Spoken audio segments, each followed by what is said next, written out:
आपके अपने YouTube channel Gayatri official में आपका SSC constable GD 2022 joining letter आ चुके हैं। ऑफर ऑफ अपॉइंटमेंट मिल चुका है, तैयारी सारी चल रही है। कुछ फोर्सेस के जैसे आसाम राइफल का अभी ज्वाइनिंग डेट का अपडेट नहीं हुआ है, वो भी बहुत जल्द हो जाएगा। अब कुछ हमारे ऐसे कैंडिडेट्स हैं, देखिए उनके ऊपर कोई केस पेंडिंग था, कभी अरेस्ट हुए थे या जमानत पे हैं, ऐसे जो मामले हैं, ऐसे बहुत सारे मैसेजेज आते हैं। उसमें एक चीज़ का ध्यान रखना है आपको कि केस को छुपाना नहीं है। यदि केस का जानकारी आप छुपा के आप फोर्स में एंट्री पा रहे हैं तो वो कहीं ना कहीं पकड़ा जाएगा। जब पुलिस वेरिफिकेशन आपका आता है, पुलिस वेरिफिकेशन कैसे आता है, आपके डीएम ऑफिस के थ्रू आता है। डीएम ऑफिस से वो जाएगा एसपी ऑफिस में, एसपी ऑफिस से आपके संबंधित थाने में जाएगा और संबंधित थाने से आपका रिकॉर्ड, यदि कोई किसी भी प्रकार का आपराधिक रिकॉर्ड एफआईआर दर्ज हुई है, तो एफआईआर दर्ज हुई है, एफआईआर से पहले एक डायरी एंट्री होती है। यदि डायरी एंट्री हुआ और दोनों पक्षों को बुला के समझौता करवा दिया, कोई प्रॉब्लम नहीं है, आपके पुलिस थाने वाले भी उसमें कुछ एडवर्स एंट्री नहीं देंगे। लेकिन एफआईआर दर्ज हो गया, एफआईआर के बाद में चालान पेश हो गया, मामला चला गया, माननीय न्यायालय में चला गया और वहां से आपका केस का क्या स्टेटस है, आप बाइज्जत बरी हो जाते हैं, कोई प्रॉब्लम नहीं है। आपको सजा हो गई, सजा हो गई, उस स्थिति में देखिए एसएससी जीडी की आपकी सारी मेहनत बेकार हो जाती है। आप जमानत पे हैं तो भी आपकी ज्वाइनिंग रुक जाएगी, क्योंकि केस जो है उसकी स्टडी जो स्क्रीनिंग कमेटी है वो करेगी। अब एक मैसेज हमारे पास में है, देखिए अभी रास्ते में हम लोग, लेकिन कुछ मैसेजेज इस तरह के आते रहते हैं, उनको ऑफिस से फॉरवर्ड कर दिया जाता है। और सर मेरा ऊपर अंडर सेक्शन 447, 341, 323, 325, 306, 341 आईपीसी झूठा केस लगा दिया पड़ोसी ने। अब झूठा लगा दिया, ये तो देखिए आपको साबित करना है। केस आपके एडवोकेट जो है वो उसको साबित करेंगे कि ये झूठा है, और झूठा केस है तो आपको डरने की जरूरत नहीं है, आप बरी हो जाएंगे।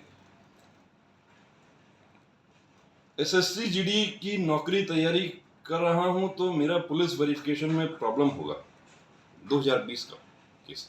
देखिए ऐसी स्थिति में पुलिस स्टेशन का कैरेक्टर जो है वो नहीं बनता है। और यदि आप जैसे बीएसएफ की यदि हम बात करें, बीएसएफ में क्या है कि डायरेक्ट पहले पुलिस कैरेक्टर नहीं मांगा जाता है। पहले आपको एसडीएम का, जो आप एक गस्टेड अफसर का जो करेक्टर सर्टिफिकेट है, उसको एसडीएम उस गस्टेड अफसर को वेरीफाई करते हैं कि ये गस्टेड अफसर है या नहीं है। ऐसी स्थिति में कुछ लोगों को कोई गलत सलाह दे देता है कि आप हाइड कर दो इसको, इसको बाद में कोई जानकारी नहीं होती है, एक बार आप एंट्री कर गए उसके बाद में कोई नहीं पूछता है। न्यूमरियस केसेस हैं, ऐसे बहुत सारे केसेस हैं जिसमें हाइड किया, अटेस्टेशन फॉर्म में गलत जानकारी देना भी सभी फोर्सेस के एक्ट एंड रूल में अपराध है। और उस अपराध की एक ही सजा है, बर्खास्तगी, डिसमिसल फ्रॉम सर्विस। कि जिस दिन वो डिटेक्ट होता है फोर्स के सामने, उस दिन डिसमिसल फ्रॉम सर्विस, आपको एक नोटिस दिया जाता है, कारण बताओ नोटिस, कि आपने क्यों जानकारी हाइड किया। कुछ बाल अपचारी थे उस समय जब अपराध हुआ था, तो बाल अपचारी थे, जैसा भी मामला है वो देखिए आपको उसकी सूचना देनी होगी, सिर्फ डायरी एंट्री को छोड़कर। एफआईआर हुआ, पुलिस ने एफआईआर से आपका नाम हटा दिया, उसकी भी जानकारी दे दीजिए कि कल को वेरिफिकेशन होगा, उसमें वो चीज़ यदि सामने आ गई आप परेशानी में पड़ सकते हैं।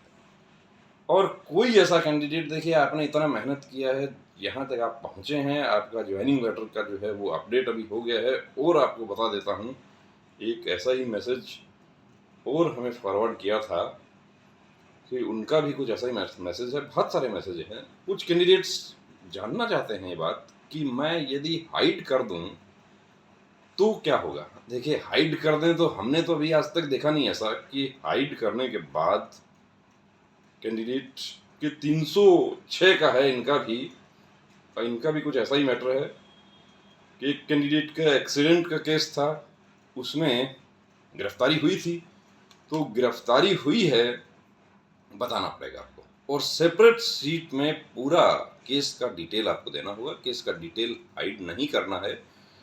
आप हाई कोर्ट में आपका मामला चल रहा है, आप एफआईआर क्वैश करवाने के लिए आप हाई कोर्ट में दरख्वास्त लगा रखे हैं, रिट आपकी लगी हुई है, वो सब भी पूरा केस से रिलेटेड सारे पेपर्स, एफआईआर से लेके पुलिस इन्वेस्टिगेशन, उसके बाद क्या प्रोसेस है, कहाँ केस पेंडिंग है, सब कुछ देना होगा।